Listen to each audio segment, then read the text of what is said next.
сьогодні завдали удару шахедами. Було декілька подібних ударів. А також намагалися вони бити по будівлі ТЦК у Харкові. Тож про це ми зараз детально розпитаємо у нашої кореспондентки.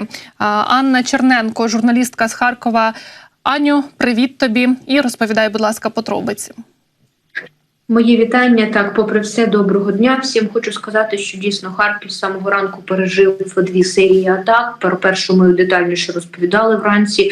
Це Слобідський і Шевченківський райони, коли безпілотниками вдарили по житловим кварталам. В першому випадку це просто 2 безпілотники під стіни 9-поверхівки. І от як ми поспілкувалися з мешканцями, насправді диво, що немає серйозних важких поранених, немає загиблих, тому що лічені метри відділяли від стін будівлі, будинку, і там саме спали, прокидалися люди. Будинок заселений не весь, багато людей, за словами місцевих мешканців, виїхали протягом повномасштабного вторгнення або в інші квартири, або взагалі ми говоримо про інші регіони.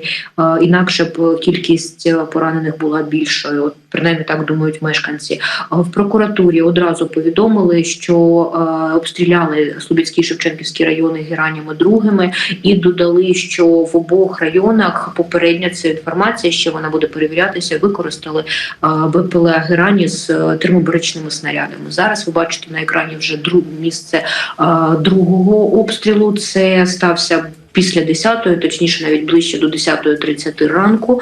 Під ударами був Холодногірський район. Щодо будівлі ТЦК, це, я думаю, що варто, щоб коментували все ж таки сухопутні війська або Генштаб.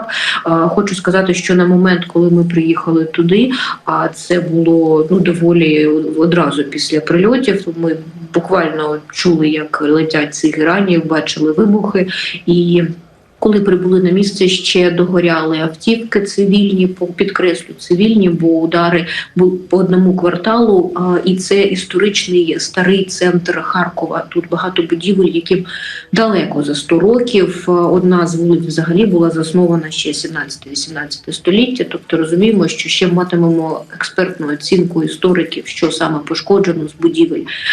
Тут розташовані 2-поверхівки, 1-поверхівки, оці саме старенькі 5-поверхівки, і безпілотники десь приземлилися, точніше вдарили, або краще навіть сказати, їх спрямували по цьому житловому кварталу. От ви бачите влучання знову-таки за лічені метри від будівлі. В ній розташована на першому поверсі крамничка, і саме там, за цієї крамнички, рятували жінку. Була одразу інформація про те, що під завалами знаходиться людина. Її вдалося просто дуже швидко відкопати, знайти. І знаєте, от коли ми вже з нею спілкувалися, вона розповіла, що на момент, коли почалася ця друга вже атака по Харкову, в неї в магазині був один покупець, він саме вийшов, і коли стався удар, він кинувся рятувати її, разом з екстреними службами витяг цю жінку. Вона дивом вціліла.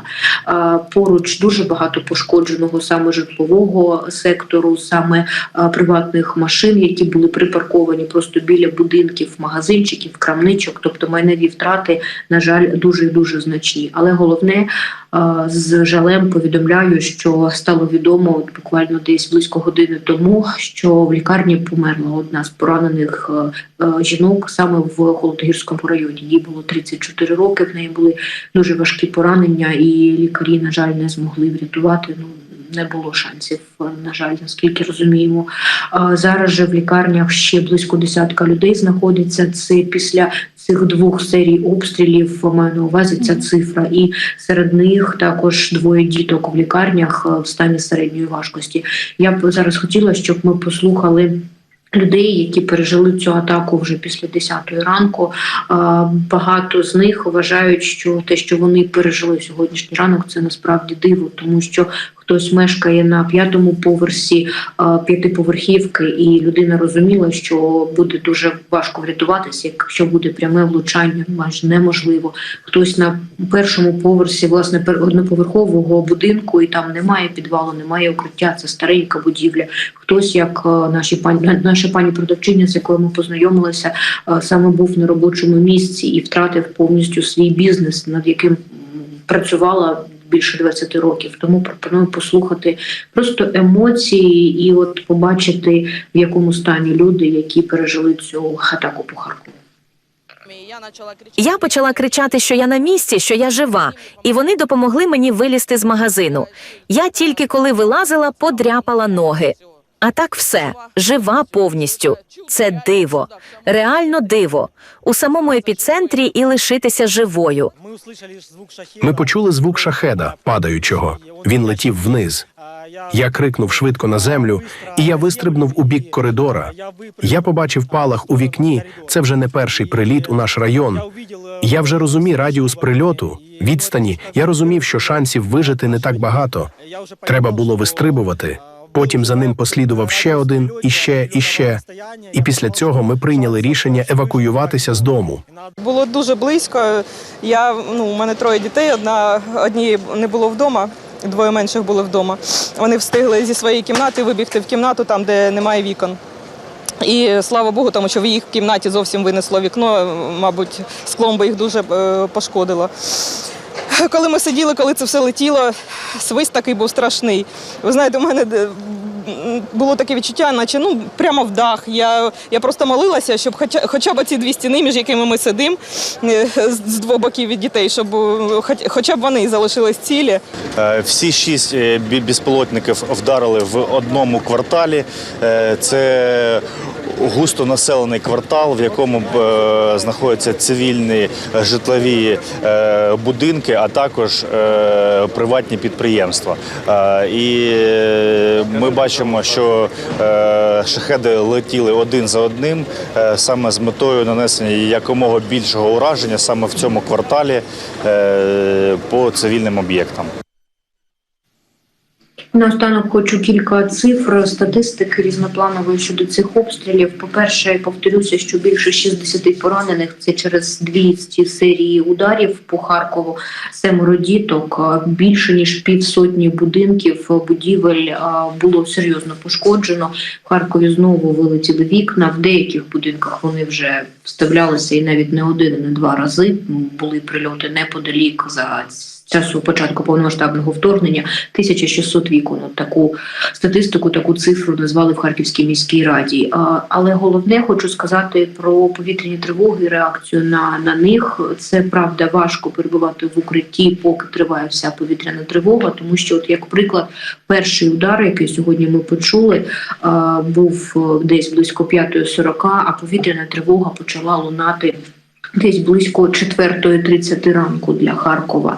І зрозуміло, що це такий час, коли сон, так, хтось міг не почути цю повітряну тривогу, хтось просто лишитися в ліжку. Зрозуміло, що був час на те, щоб спуститися в укриття, але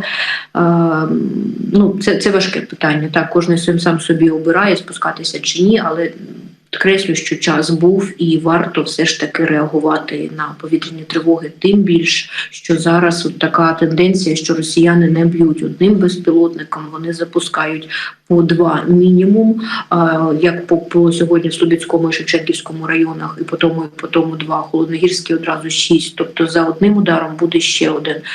Але тут знову ж таки ти не зможеш по-людськи, ми розуміємо всі, що ти не проведеш в укритті всі ці години, поки триває тривога, і не завжди, от як сьогодні, навіть є час спуститися, тому що коли був завданий другий удар, це десь після 10-ї години, 10-11, було всього кілька хвилин на те, щоб спуститися в укриття. І добре, що вони були, але все одно цього замало, щоб, наприклад, зібрати дітей, щоб зібрати когось маломобільного, хто може мешкати в родині, жити в оселі.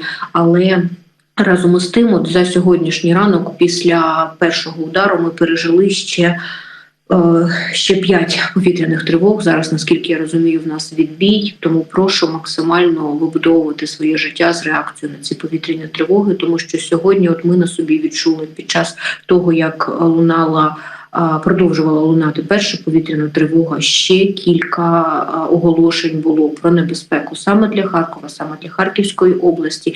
І ми бачимо, як реагують рятувальники, які на деякий час зупиняють ті роботи, які можна зупинити, як реагують комунальники, яких іноді просто оголошеннями і тим проханням, оголошеннями просять перейти в укриття, в підвали найближчі. Це треба робити, це наша всіх безпека. І сьогодні теж наостанок хочу сказати, що ми побачили, як в одному з укриттів перебувала ціла родина. Вони буквально в перші хвилини тривоги зрозуміли, що атака може бути. Шевченківський район другий день поспіль атакують, і вони вирішили перебратися в сховок, свій підвал, який давно облаштували під свої потреби, щоб перебувати там з родиною, перебувати там зі своїми хатніми улюбленцями. Тому ще раз нагадайте собі, перевірте себе і перевірте ті умови, в яких ви б могли перебувати, перечікувати хоча б частину з повітряних тривог. Дякую тобі за інформацію. Тримайтеся, будь ласка, ми завжди з містом Харків і дякуємо за вашу мужність. Обов'язково, звісно, будьте в безпеці, в укриттях. Це дуже-дуже важливо для того, аби зберегти життя та здоров'я. Я нагадаю, що Анна Черненко, наша журналістка з Харкова, була з нами на зв'язку. Ну і додам, що за оновленою інформацією, буквально щойно, мер міста Ігор Терехов повідомив, що кількість постраждалих зросла до 71. Це за сьогоднішні 2 атаки окупантів. Серед них 7 дітей, ще одна жінка померла, на жаль, у лікарні. Висловлюємо співчуття родині загиблої. Ну і, звісно, бажаємо швидкого одужання всім, хто постраждав від російських терористичних ударів сьогодні.